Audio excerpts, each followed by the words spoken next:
So Jake, if the key YouTube, most of the key YouTube channels like Digital Perspectives, DAI, and even Mickle, saying that we may see an $8 to $24 XRP by 2030, what is your position on that?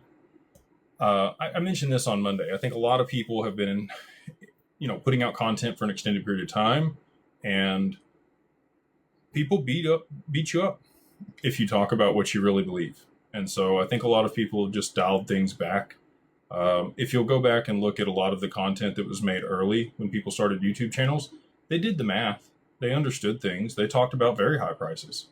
And I think, over time, even though they really do believe that, publicly they've shrank on that because it's easier for people to digest smaller numbers, and it's difficult to maintain conviction when you don't get a ton of great feedback from people, when things don't happen in a short time frame like a lot of people want.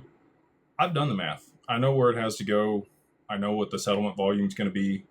I can tell you I've had conversations with some of the people that you mentioned there privately, and they mentioned much higher prices to me. We did have, I don't remember which institution came out and they said $24. It may have been, I don't remember who it was off the top of my head, but they said $24 by 2030.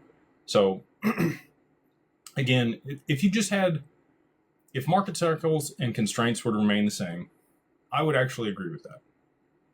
But I don't think that's going to be the case. They're going to tokenize the stock market this year.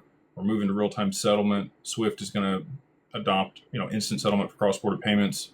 We have all these things that we've been waiting on for a long time, and there's no way that XRP can facilitate all of that volume and settlement if it's not a significantly higher price than $8 to $24.